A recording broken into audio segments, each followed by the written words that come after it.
जय हिंद दोस्तों, एक बार फिर से मैं लौट आया हूँ एक नए डॉक्यूमेंट्री के साथ। किसी महापुरुष ने सही कहा है, कभी भी हार मत मानो। आज कठिन है, कल और भी बदतर होगा, लेकिन परसों धूप जरूर निकलेगी। जी हाँ दोस्तों, आज हम बात करने वाले हैं एक सफल एंटरप्रेन्योर, चाइना के सबसे अमीर आदमी और एक सफल इंसान जिनकी सफलता कई असफलताओं के बाद हुई है।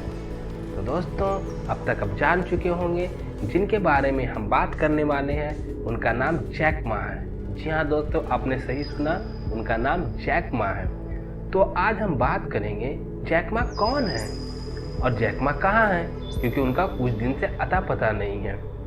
तो दोस्तों चलिए शुरू से शुरू करते हैं। जैक मा का जन्म 10 सितंबर 1964 हैंगजाओ चाइना में हुआ था।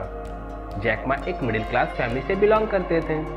उनके पिता स्टोरी टेलर थे, ऐसा कहा जाता है। जैक मा जब 13 साल के थे तब से इंग्लिश सीखने में रुचि लेने लगे थे, लेकिन उस समय इंग्लिश चाइना में प्रचलित नहीं था। गिने चुने लोग ही इंग्लिश बोलते थे, क्योंकि चाइना का प्रमुख भाषा चीनी था। तो जैक मा सोचने लगे इंग्लिश कैसे सीखा जाए। तभी उन्हें ख्याल आया टूरिस्ट गाइड के बारे में। लेकिन ये जैक मा के लिए आसान बात नहीं था, लेकिन मुश्किल भी नहीं था। और कहते हैं ना, इरादे मजबूत हो तो इम्पॉसिबल भी पॉसिबल हो जाते हैं। आप जान के हैरान हो जाओगे कि Jack Ma 27 kilometre 27 kilometre cycle चलाकर टूरिस्ट गाइड से मिलने जाते थे और उनसे बात करने के दौरान इंग्लिश सीखते थे। और ये एक दोस्त करीब 1-2 साल नहीं, 9 साल तक किए, क्योंकि जैक मा का मानना था कि प्लानिंग और एग्जीक्यूशन इक्वल हो तो रिजल्ट सेम मिल सकता है। जैक मा बताते हैं कि उसी दौरान उन्हें एक विदेशी दोस्त से मुलाकात हुई, जिनसे अच्छी दोस्ती हो गई और वो एक दूसरे को लेटर पत्र लिखने लगे।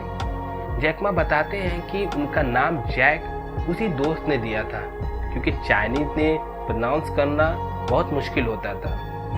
जैक मा को लोग अंकल हॉर्स के नाम से भी जानते हैं, क्योंकि माँ का मीनिंग चाइना में हॉर्स होता है। आपको बता दें कि जैक मा पढ़ने लिखने में उतना ब्राइट स्टूडेंट नहीं थे। वो और स्टूडेंट की तरह हर क्लास में टॉप नहीं करते थे। वो एक इंटरव्यू में बताया जैक मा ने कि वो 4th स्टैंडर्ड में 2 बार फेल हुए, 8th स्टैंडर्ड में 3 बार फेल हुए। ग्रेजुएशन इंट्रेंस में 3 साल लगातार फेल होने के बाद एक नॉर्मल यूनिवर्सिटी से एडमिशन ले लिया, एक नॉर्मल यूनिवर्सिटी में एडमिशन ले लिया और 1988 में इंग्लिश से ग्रेजुएशन कंप्लीट किए जैक मा ने।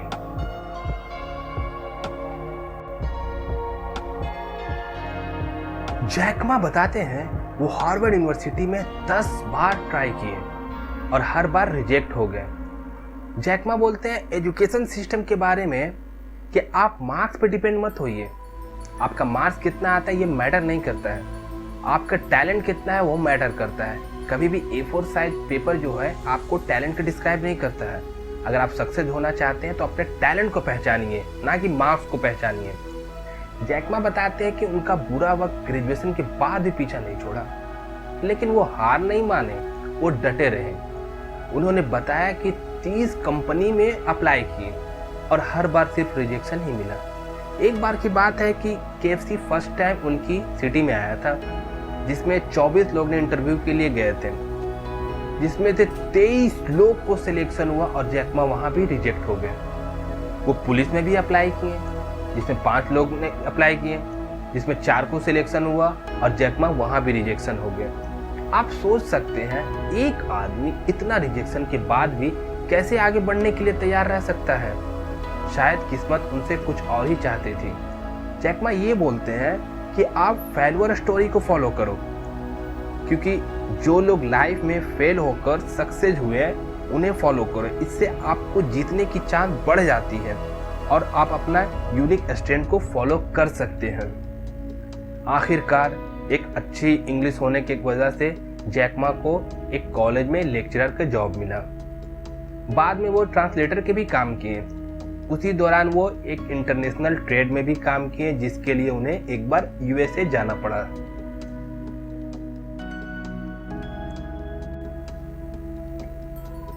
यूएस में जैक मा की मुलाकात फर्स्ट टाइम इंटरनेट से हुई। इससे पहले जैक मा इंटरनेट के बारे में कुछ नहीं जानते थे। जैक मा ने पहली बार इंटरनेट पे बियर वर्ड टाइप किया। उनको अलग अलग कंट्री से रिजल्ट मिले, लेकिन चाइना का नाम कहीं नहीं था। वो बहुत हैरान हुए। फिर उन्होंने चाइना से रिलेटेड सर्च किया, तब भी कोई रिजल्ट नहीं मिला। जैक मा परेशान हो गए और सोचने लगे इंटरनेट पे तो चाइना है ही नहीं कहीं। और कहते हैं ना दोस्तों, कोई भी इन्वेंशन पहले एक प्रॉब्लम होती है, और जैक मा के साथ भी यही हो रहा था। यूएस से लौटने के बाद जैक मा अपने दोस्त के साथ मिलकर एक वेबसाइट बनाए, लेकिन फंडिंग ना मिलने के कारण अफसोस उसे बंद करना पड़ा। जैक मा कभी भी लाइफ में हार नहीं माने थे दोस्तों, ना ही कभी रुके थे। उनका सोचना था असफलता ही सफलता की सीढ़ी है, ऐसा वो मानते थे और सोचते थे। और दोस्तों, वो टाइम आ ही गया जब जैक मा की किस्मत बदलने वाली थी। कुछ समय बीत जाने के बाद जैक मा ने 18 लोगों के साथ मिलकर अलीबाबा कंपनी स्टार्ट की। अलीबाबा नाम एक स्टोरी बेस है, ऐसा लोग कहते हैं, क्योंकि जैक मा एक बार कैफे में बैठे थे और उन्होंने अपने किसी जानने वाले से पूछा, आखिर मजाक में पूछा कि क्या आप अलीबाबा 40 चोर के बारे में जानते हो? तो वो आदमी ने बोला, यस, अलीबाबा 40 चोर को तो हर कोई जानता है। तो उसने कहा, हाँ, ये तो सब जानते हैं, अलीबाबा कैसे खजाना लोगों में बांटते थे। जैक मा का मानना है कि लोगों को खुशियां बांटना चाहिए, तभी तो उनकी कंपनी को स्टार्ट किए हुए 3 साल हो गए थे और वो प्रॉफिट में नहीं थे। लेकिन जैक मा को कई मेल आते थे और लोग बताते थे कि उनकी कंपनी से बहुत खुश हैं, उनके सर्विसेज से बहुत खुश हैं। उसके बाद कुछ टाइम बीत जाने के बाद एक सॉफ्ट बैंक ने जैक मा की कंपनी अलीबाबा को फंडिंग दी थी। फिर अलीबाबा कंपनी कभी पीछे मुड़कर नहीं देखा और 4 साल बाद ही दुनिया की बड़ी कंपनी ईबे को चाइना से बाहर का रास्ता दिखा दिया था। क्योंकि अलीबाबा कंपनी कंज्यूमर से कमीशन नहीं लेते थे, वो बिजनेस टू बिजनेस भी काम करते थे, बिजनेस टू कंज्यूमर भी काम करते थे, और कमीशन ना लेने की वजह से अलीबाबा कंपनी का ग्रोथ डे बाय डे बढ़ता चला गया। एक बार की तो बात है कि ईबे एंड अमेज़न का दोनों का मिलाकर नेटवर्थ जितना था उतना अलीबाबा का अकेले का नेटवर्थ हो चुका था। लेकिन पूरी दुनिया की नज़र अलीबाबा पे तब गई जब सितंबर 2014 में न्यूयॉर्क स्टॉक एक्सचेंज में अलीबाबा कंपनी लिस्टेड हुई। उस टाइम अलीबाबा कंपनी का value means IPO $25 billion listed हुआ था। एक हिस्ट्री क्रिएट अलीबाबा ने कर दी थी। इसके बाद अलीबाबा का ग्रोथ कभी नहीं रुका।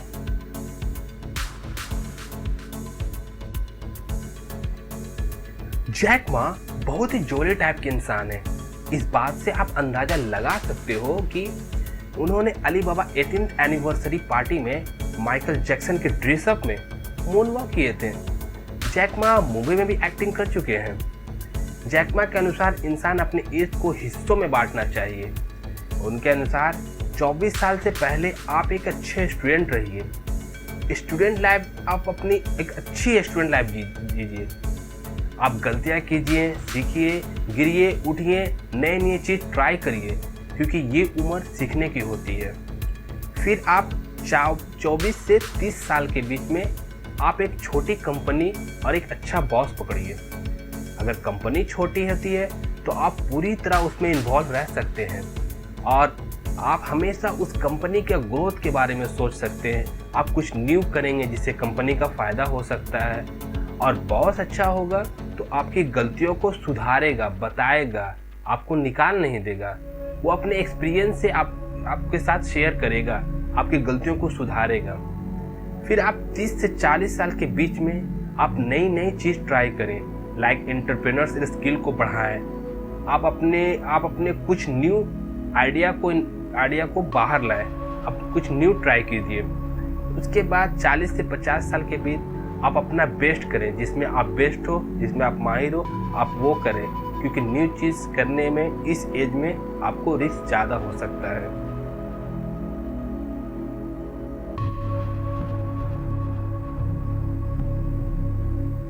और 50 से 60 साल के बीच आप यंग लोगों के लिए काम करें, उन्हें अपना एक्सपीरियंस दीजिए, उनके प्रॉब्लम अपने एक्सपीरियंस से सॉल्व कीजिए एंड एट लास्ट 60 के बाद आप रिटायरमेंट ले लीजिए।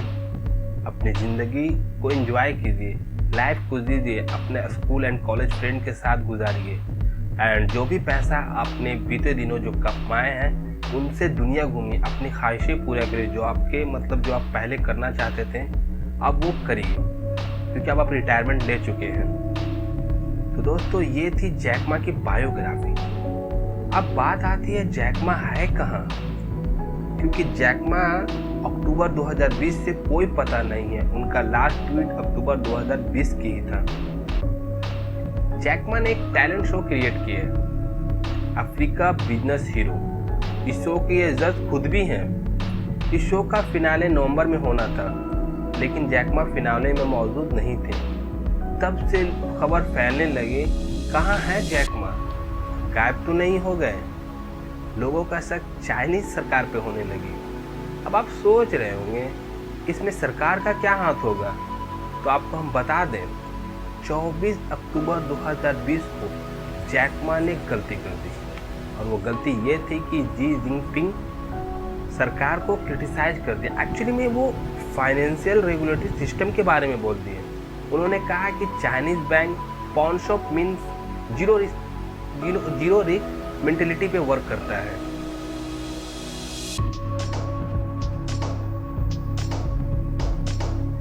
ये बैंक बिना कोलेटरल किसी को लोन नहीं देती थी। इसके बाद 5 नवंबर 2020 को जैक मा की कंपनी एंड ग्रुप को initial profit offering IPO listed करनी थी चाइनीज स्टॉक मार्केट में। ये कंपनी उम्मीद लगा के बैठी थी कि एटलीस्ट $300 मिलियन 300 बिलियन वैल्यू की जाएगी IPOs की। लेकिन दोस्तों हैरान करने वाली बात ये है कि 24 अक्टूबर 2020 के एक हफ्ते बाद ही गवर्नमेंट के रूल एंड रेगुलेशन IPO में चेंजेस कर दिए, जिससे एंड ग्रुप की कंपनी ऑटोमेटिक बाहर हो गई है। इसके बाद चाइना गवर्नमेंट के टॉप मार्केट वॉचडॉग ने एक इन्वेस्टिगेशन जारी कर दिया एंड ग्रुप पर। ये सारा घटना देख आप सोच सकते हैं इसमें शायद गवर्नमेंट का कुछ हाथ हो। ये पहली बार ऐसा नहीं हुआ है, इससे पहले भी ऐसा चाइना में हो चुका है लोगों के साथ सरकार के खिलाफ बोलने के लिए।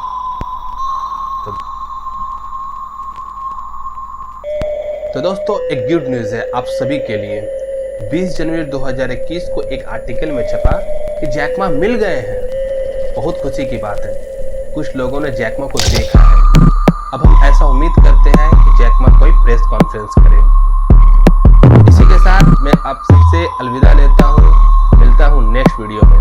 अगर आपको ये वीडियो इन्फॉर्मेटिव लगा तो please like share and subscribe कर दें and press the bell icon.